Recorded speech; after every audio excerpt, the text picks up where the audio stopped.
got no muscle, no hustle, no backbone. I stand alone, not tripping. Just saying, I'm different. Ain't hanging on to the coattails of the... Well, thank you for joining me today. I've got a special guest today, but before we get started, of course, this is MrNotAdvice, and this podcast is for entertainment purposes only. Nothing in this podcast should be construed as a buy or sell recommendation or an inducement and offer to buy anything. Never get any investment or any advice off of complete strangers on the internet. And by listening to this, you agree to hold harmless both myself and my guest today. I've got a special guest today. He is a friend of mine for almost 2 years now. He's also what I consider he's a great trader.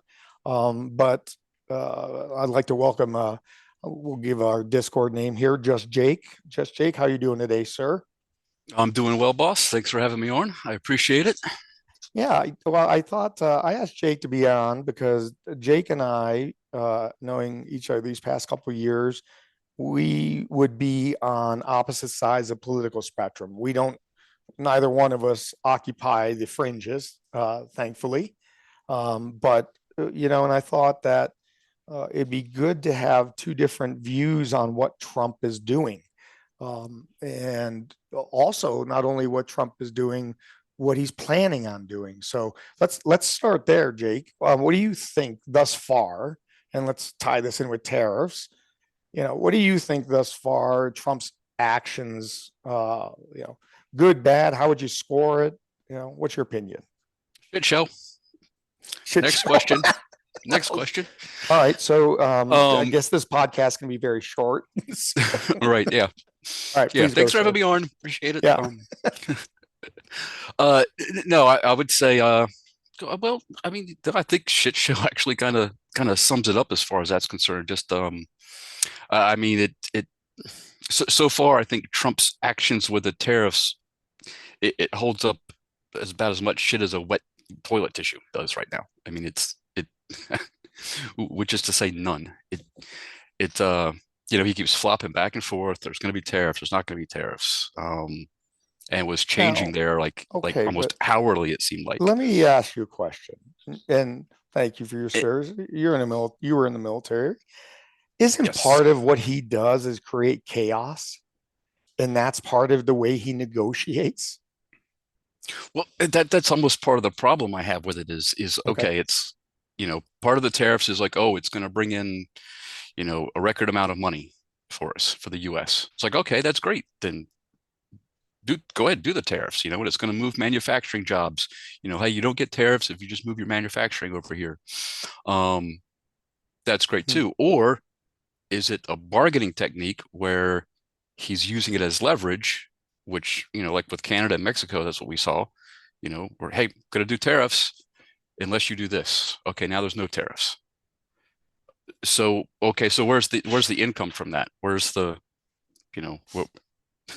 There isn't none. You're just using it as a leverage ploy, which I think eventually also gets old because it's like, let's just wait them out a few days, or we'll capitulate and throw them a few peanuts. And now there's no tariffs anymore. So it's that back and forth, that kind of flip flop on the. But there are tariffs that are in place. So we have the aluminum steel tariffs out of Europe. We've got the tariffs. Even there are on fuel coming out of Canada, and then we have limited tariffs. Any product not covered under the North American Trade Agreement, right? The US, whatever they call it, NMAC, CA. But there are tariffs in place. I see the back and forth as a bargaining chip and a way to bring an unbalanced trade equation into balance. And so it's interesting because I don't see that chaos. And I mean, I see it, but I don't see it as harmful. I see it as very useful and effective thus far, because I guess, I see a method to the madness, and I guess you don't. You just see madness. I guess, yeah. Well, I can see the method there, but I think the method keeps changing.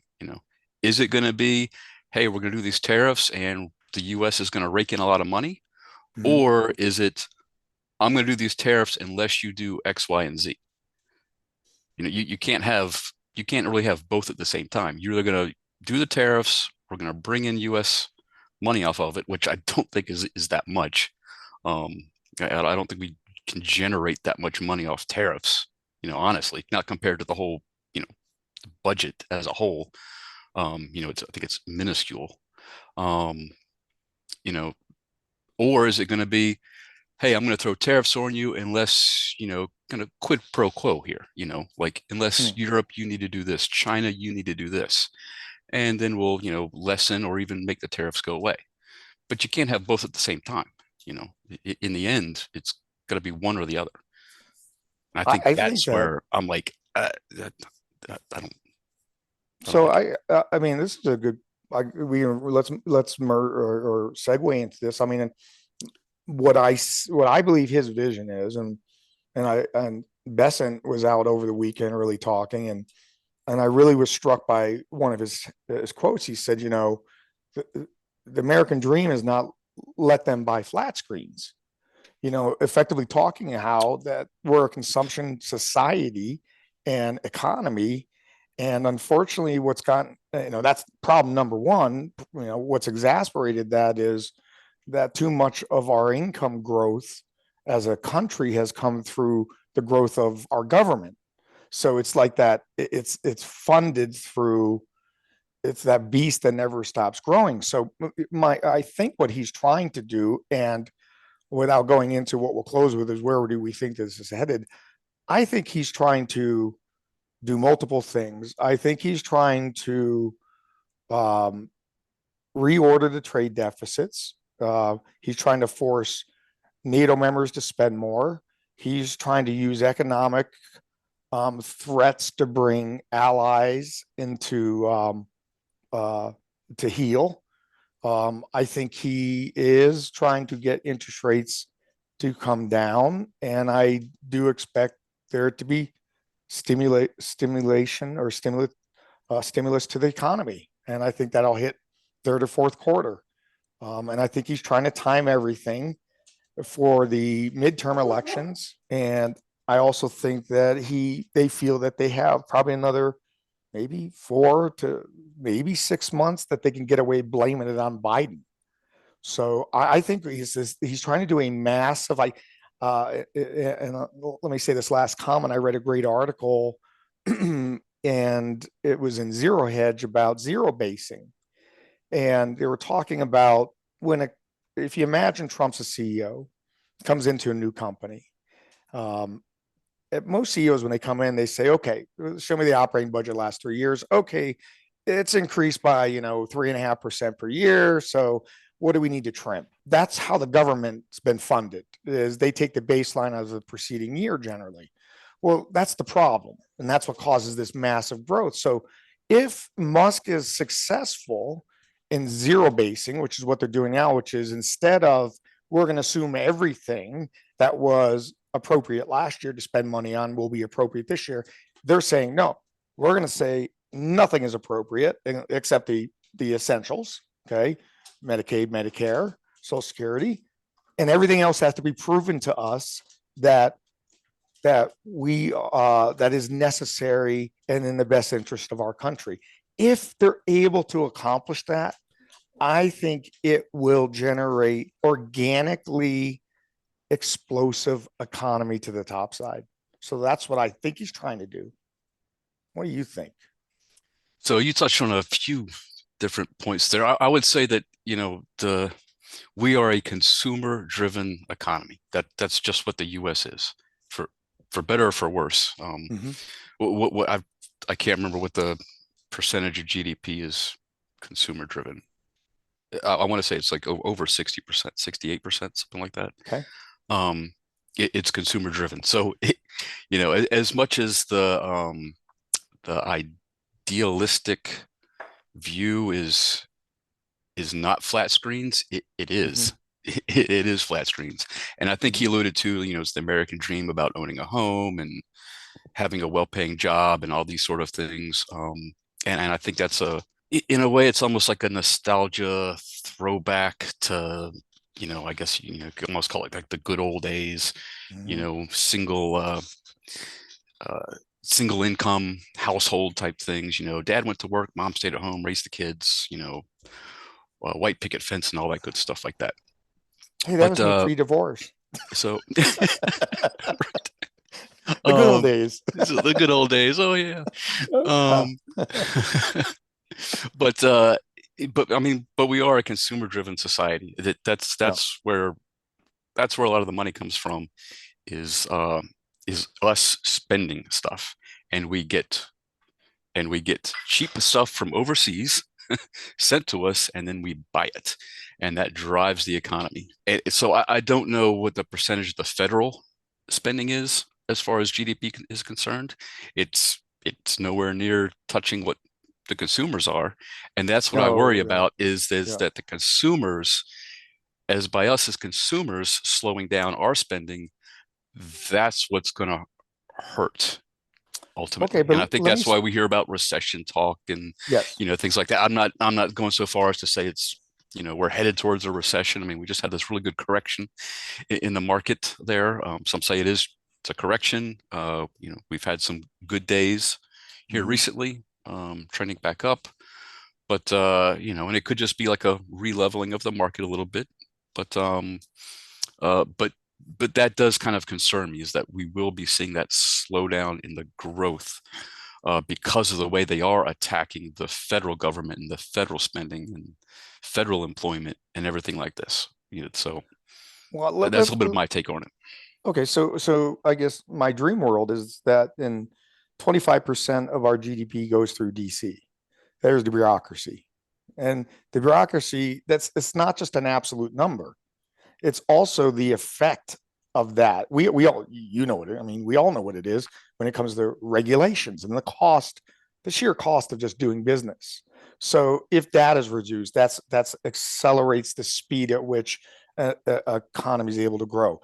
If you make permanent tax cuts, okay, um, even if you're able to make them sunset in 3 years, but if you give that is immediate stimulus to the economy that's organic, okay, and I think that's accelerated. It's not like it's, oh well, that add 2%, that and this factor will add 3%. It's almost, it's multiplies in terms of the effect. Then let's add in lower fuel costs, lower interest rates. I mean, we're talking about in really, I'm trying to look at what the, forgive my brothers and sisters who are Asian, the chink in the armor, and saying that, where's Besson wrong? Well, Besson's wrong with where you're talking about, which, we've talked about this, that they've got to thread the needle. And yeah, there's got to be societal change on consumption. How do you do that? You don't. I agree with you. So if you can't get that change, then you got to put more money in the consumer's pocket. There's no way those guys think that what they're going to do now is going to be permanent. I think they're trying to start the ball in the right direction.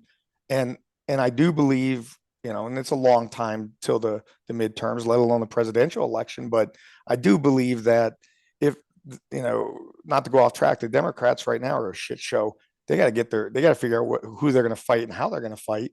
And if they don't, we probably get another 12 years of Republicans. They may think that's in play too. So they're not going to fix the world in a day, but I can't see where this can work, because I think Jake, I think it's underestimated the effect and speed at which an economy will start growing when you reduce regulation, you reduce the cost of doing business. And the tariff thing, to me, I look at that as a balancing of cost and expense. People talk about, well, why do you send all these jobs over to India? Well, it's because Indian labor is cheaper. Why? Well, probably because they can, they tariff our automobiles by, well, I know China's 100%. I know India's like 60%. South Korea's 100%. Well, that's how they get away with paying their labor so cheap.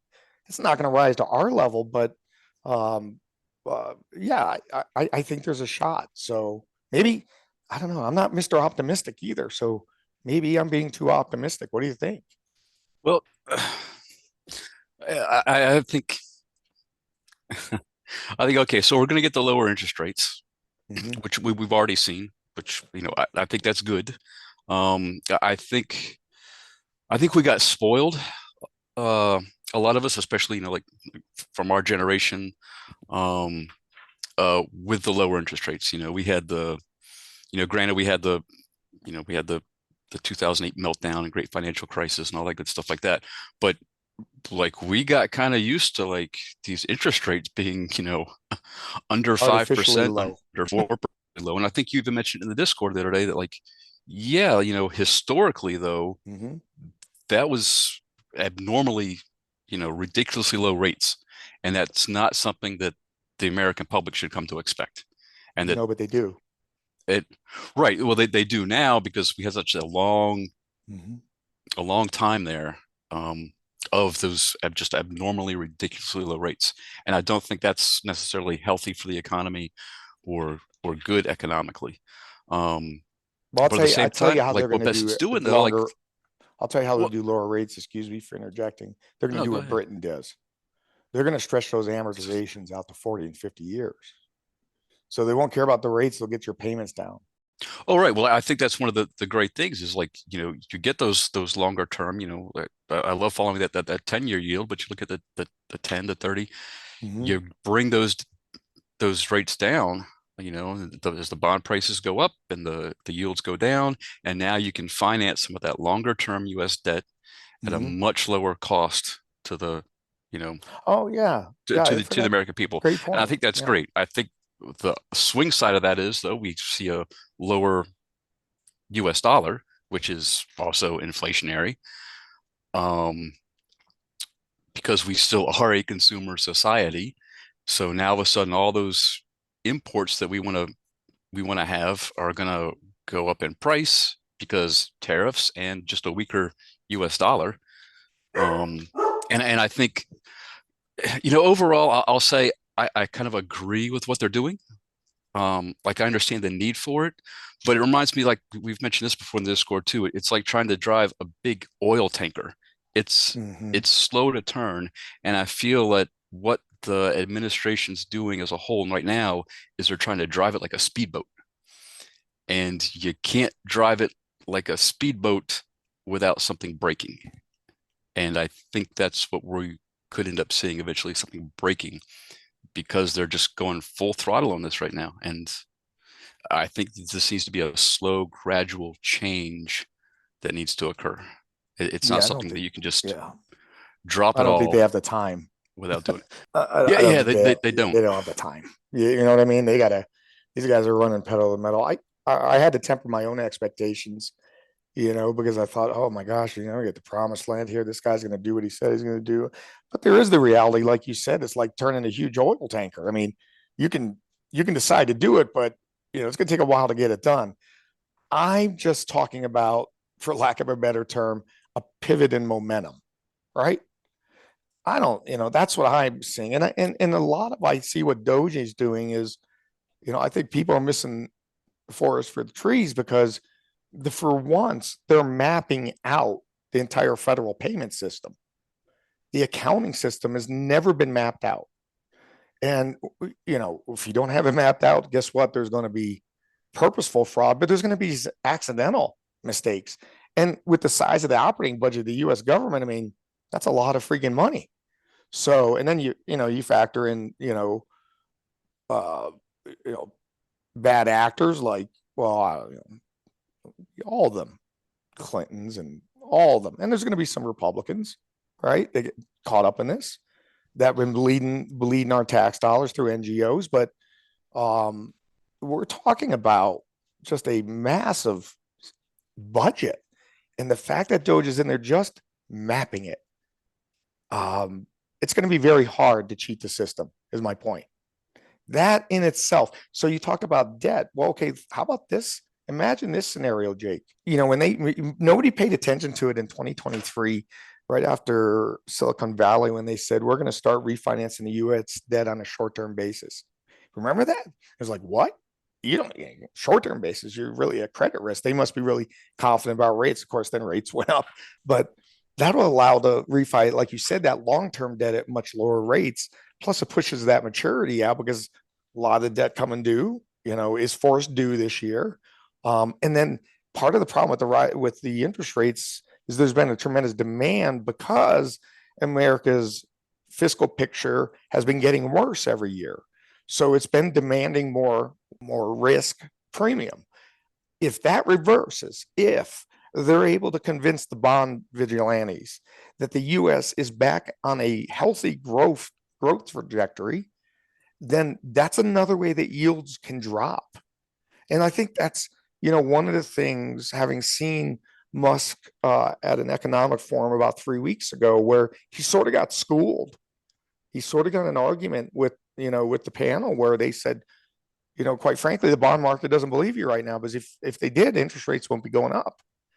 And, their point was they don't believe that you and Doge can extract the savings that you can. And he doubled down and goes, we'll extract more. And if he can convince Wall Street and the bond market of that, that's when you see sovereign rates come down. And I think that's where you get that good type of momentum, right? Circular momentum feeding on itself, where we're refining at a lower rate because we're refining less debt, which creates less supply and yada, yada, yada, So great point about the bond. I'd go right around the flip side with all those cuts. Like you said, 25% of that money is flowing through Washington, D.C. So we're cutting that, and we're cutting, we're making it harder for the consumers to spend, though, at the same time. So I can't see GDP going higher, right? See, I've never, I look at GDP I don't really give a rip. I really, truly, I think about myself. What was my GDP for the year, right? So if they lose 25% of their GDP, I'm like, okay, I don't really care. I mean, as a professional, I had to care, but I hear what you're saying. Well, right, yeah, and that's what the bond market's going to care about. That's what banks are going to care about. That's what other central banks are going to care about. Is they're going to look at that GDP number and they're like, whoa, things aren't looking so hot over there right now in the U.S. So I think it's great to say, like, yeah, we can save lots of money by cutting waste, fraud, and abuse and all that. That yada yada yada. That's fine. I think still Musk and Doge have, what was the thing that they've come at it like with a sledgehammer when it needed a scalpel, and I think it's been too much, too fast, honestly, because I think you're losing lots of good employees, you're losing lots of good programs, along with some of the bad employees and the bad programs. And honestly, we talk a lot about Trump and the administration, Musk, Doge, and stuff like that. That's always the hot topic. A lot of the stuff I blame Congress for. I blame Congress and local, state and local politicians for, because ultimately Congress is the one that's supposed to be doing this stuff, but they don't. Well, what was that? Stupidity flows downhill, though. Stupidity flows downhill. It's like, local governments take their cue from the federal government. So when the federal government started acting like a bunch of jackasses, that's when you started seeing that shit at the local level. I think we're seeing it as a direct reflection of what goes on with our leaders, is how local leadership oftentimes conduct themselves, and the graft. I mean, it's just unbelievable. At the local level. Oh yeah, I think so too. Yeah, you get that. It's all that pork spending, right? There's so much wheeling and dealing going on in the congressional side of the house, and I don't care who owns it. I don't care if it's red or blue, Republican or Democrat. There's always that wheeling and dealing. Yeah, I'm going to do this, but I need 100 million for this. Oh yeah, I'll sign this bill, but I need a grant for this in my locality. And things like that. Over time, that adds up. And I spent almost 30 years working around the federal government, as a contractor. And the thing about those spending is, once it's in place, it's really hard to take it away. And I'm actually surprised, right? But the problem with a sledgehammer is you bust up a lot of good stuff. I know. Hey man, I think that's what I get worried about, is that. But I still go back to a lot of the blame, I think, needs to get put in the focus should be on our congressional leaders, in the House and the Senate, and like, hey, what are you guys doing, and why are you letting this administration just come in and sledgehammer everything to fix it. You guys are responsible for this stuff, Look, you guys got, yeah, but you guys, I say you guys got AOC, we got Marjorie Green Taylor, right? You guys got, I mean, but I will say that the level of crazy has been turned up to 11 on the Democratic side. And I'm seeing that just with, I mean, I am a person of balance. I'm like, my gosh, Democrats, throw out an alternative to Doge. What's your alternative? Slow down? No, we've tried that. I mean, this is not the first time, obviously, right? Obama tried this. This is Clinton tried it. He was partially successful. I mean, I get oh what yeah, there you're was actually a saying. balanced budget for once. I mean, it was like, oh my God, that's Yeah, amazing. And yeah, it hurt. There were yes. cuts in it and it hurt. But and I think that's what Trump should have come in and done and said, but I don't think it's in his style. He's not going to do that. He's not going to say, you guys do this. He's like, I'm going to do this and this and this, and we're going to do this and this and this and this and this. And that's just his leadership style. That's the way he is. But I would have preferred if he came in and said, you guys give me a balanced budget. Here's the things I want, and since we've got all the Republicans in the Senate and that in the House, here are the things I want done, but you guys need to figure this out. And if I don't like it, I'm going to veto it and I'm going to send it right back to you. Basically I'm going to make you children over there play by the rules and do what you're supposed to do. No, I think he's sort of doing that, but he And knows he has to deal with some of those children, the Republicans. so Well, I don't think he needs to deal with them. I bunch, think they need to deal with not, him. they're I not a think bunch of stand-up people. I mean, look, we got more fake Republicans than you have fake Democrats. You got one fake Democrat, Fetterman. oh oh gosh. You got Yeah. that guy. I'm like, Yeah. I don't know Let me what wear a happened to you, button-down man, but shirt and shorts. Like, yeah. oh my But God. look, let's bring it back to an economic standpoint. Okay. Jake, no doubt that, and not under just under Biden, okay, but no doubt under Democrats, with the exception of Bill Clinton, the bureaucracy grows much faster in the modern age. Yes. And I'd say that's However, more of a problem is the bureaucracy and the regulation. And I think yeah, that's the worst thing for the federal government and the employees and the spending is all that red tape right there. well, I think okay, let me ask you this question. At the end of this year, currently the S&P 500, yes, you're right. We had a technical definition of a correction. We closed today at 5,675. The all-time high on the SPX was, and pull it up on my handy dandy chart, 6,147. Okay. So 6147 is the high. We're at 5675. Believing in your opinion, what you do and how the next couple months, and obviously there's exceptions. Like if we wake up tomorrow and we've bombed Iran, I think they'll wait to do that till next week. They got to finish Yemen and then they got to, I mean, my gosh, enough with the bombing. But anyway, where do you think the market's going to end? How's that? By the end of the year? December 31st, 2025, where will the market December 31st, 2025. I think we will. I think we might be right about where we are now. Really unchanged. So I think we might see a bump, but I think we're going to go lower before we go higher. But I think by the end of the year, we'll start climbing back up. So I think we're going to have all-time highs. No, yeah. I don't. Okay. We might. Yeah, we might. We get a good bounce here. I think we might get we might be able to take out the all-time highs. I don't see us going to like the 7,000 or anything like crazy like that.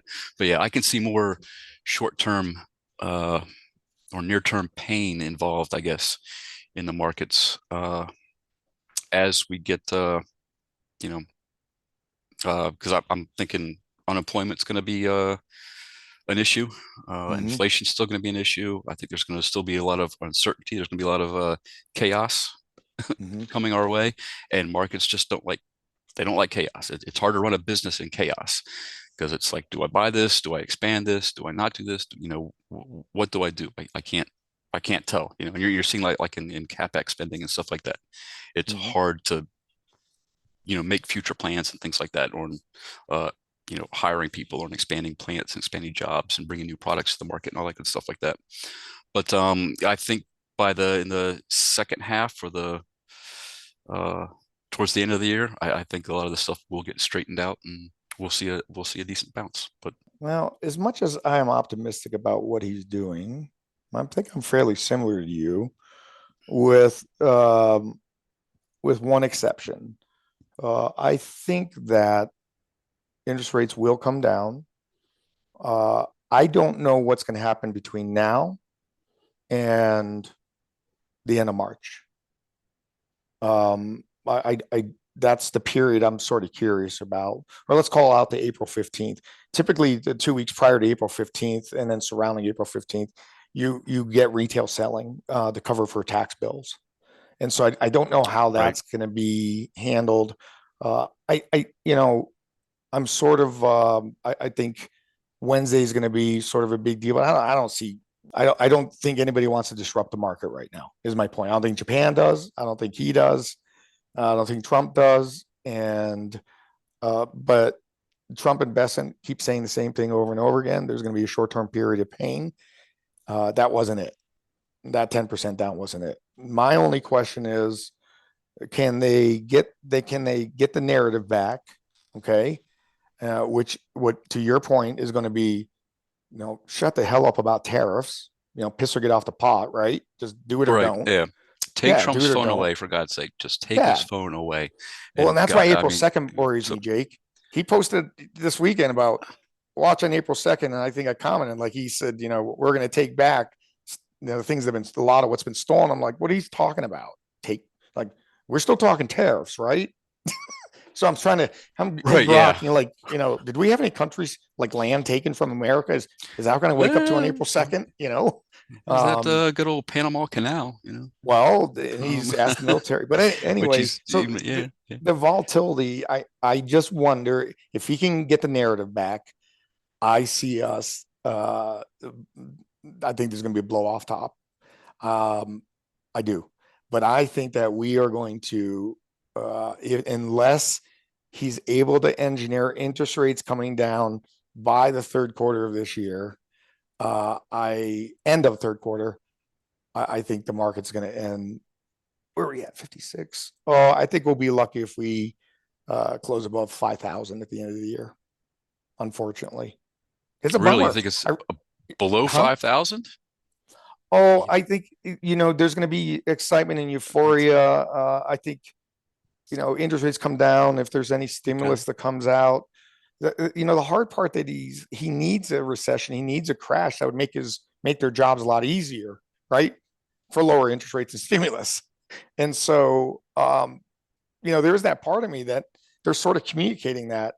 But I have to, as optimistic as I am, as hopeful as I am, I really hope that he can accomplish a lot of what he's trying to do economically. I am a realist too. And what you said rings true. This is like moving like a huge oil tanker. And we're expecting to see the fruits of that in 6 months from now. I don't think so. The probability of that, Jake, I don't think so. That's why it's about controlling the dialogue, right? Yeah, see, I'm more pessimistic. You are. I'm optimistic and hopeful. But when it comes to the market, I'm a realist and think he just doesn't have the time.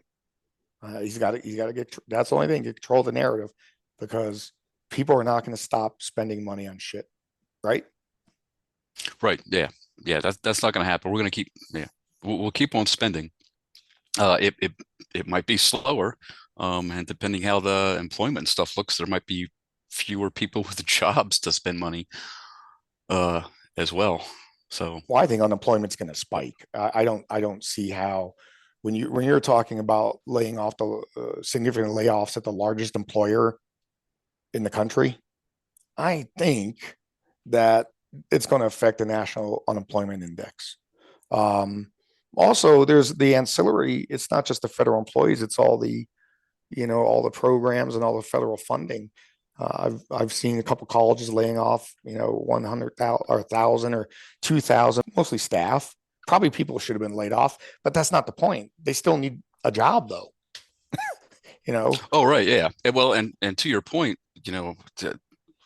working for decades, or as a contractor with federal government, usually the government side of the work was smaller than the contractor side of it. So we might have our our chief of engineering, like our branch chief, would be like a government guy, and maybe there'd be a couple other government people below him. But then there might be a team of 10, 15, 20 people, just contractors, just civilian employees, that would be working on that. So if you axe that one position or that one program out, yeah, you took out a handful of government people, and then you may have lost tens or dozens, or possibly more, depending on the size of the contract, of just regular civilian employees. You know what I'm saying? Well, yeah, I was So thinking as you were talking, I was going to, the contractors though are going to be affected by all the cuts too, to the programs and the budgets of each department, right?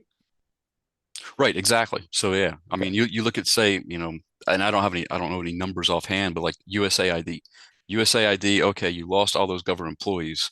Well, it could be, it could be, I'm sure it's greater than a 1-to-1.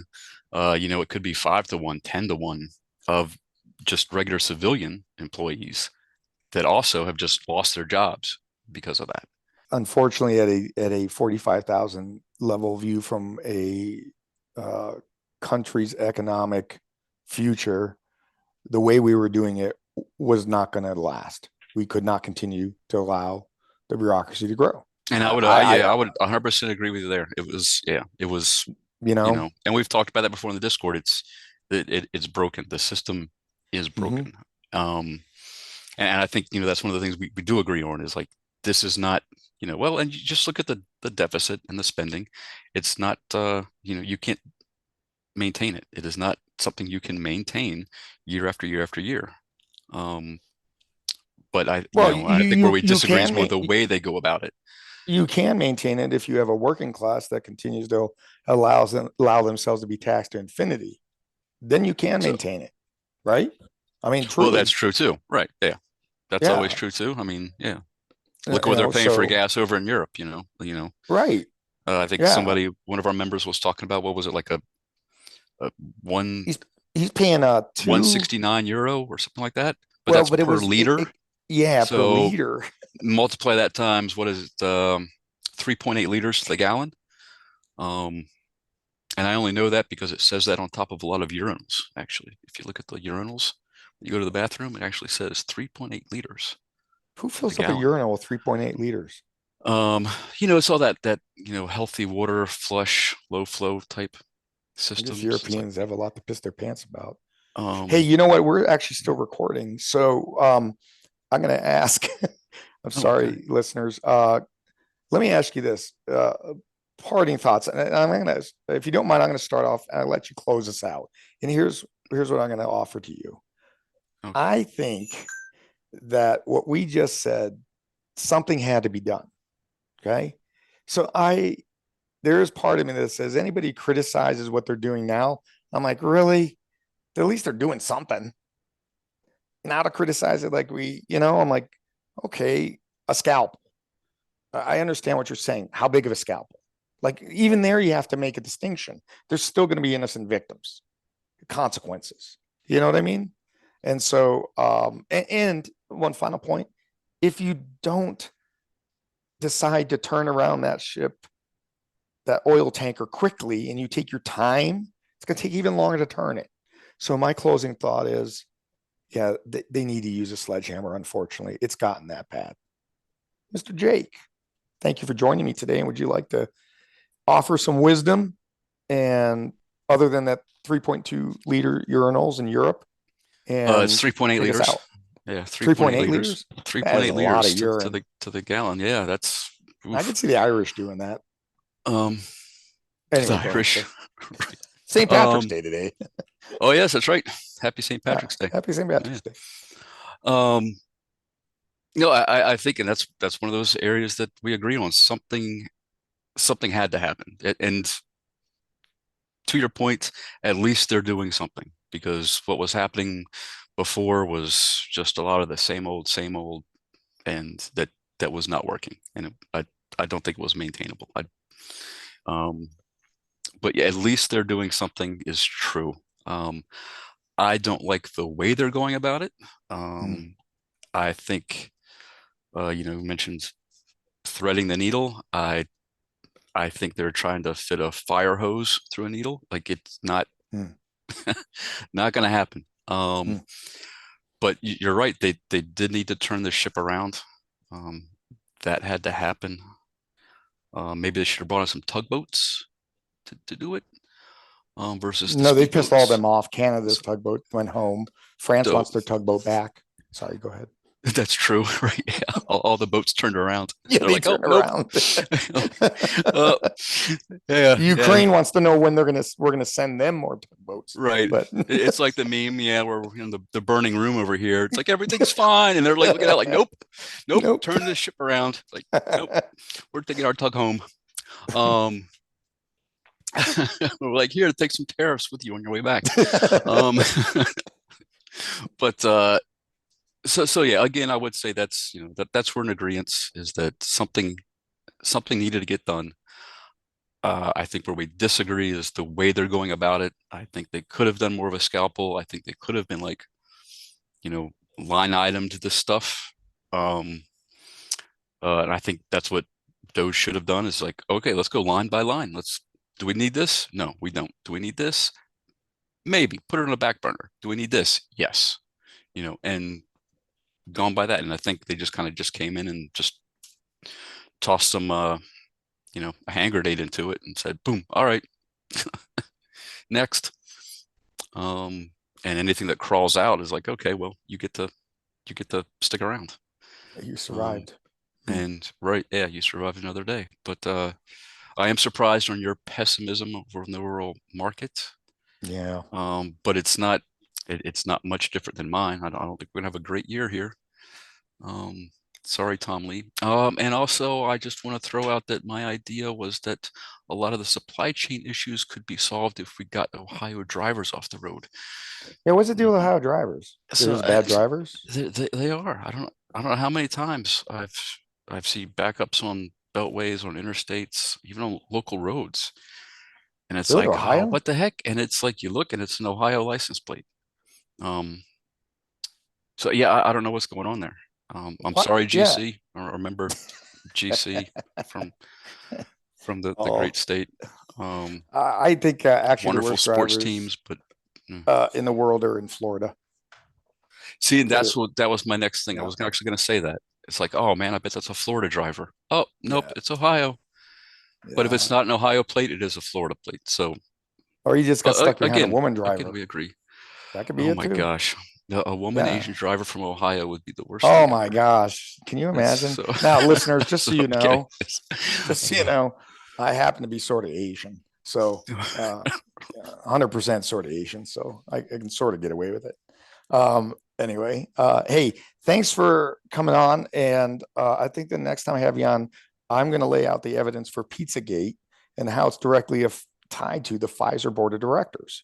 How's that sound? Okay, that's good, because I really like pizza, and I can explain how pizza is one of the ways that even led me to finding the MrNotAdvice Discord and joining you there, boss. Okay, we will go into that. And no, I don't back into pizza. Yeah, I don't believe in Pizzagate. Not yet, but thank you very much for coming on, and thank you, listeners.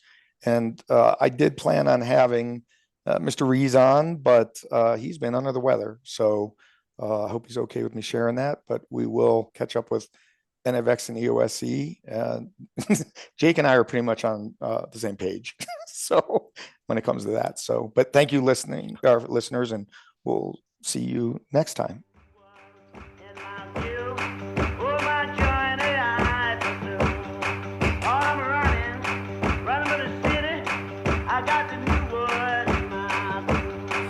Got no muscle, no hustle, no backbone. I stand alone, not tripping. Just saying, I'm different. Ain't hanging on to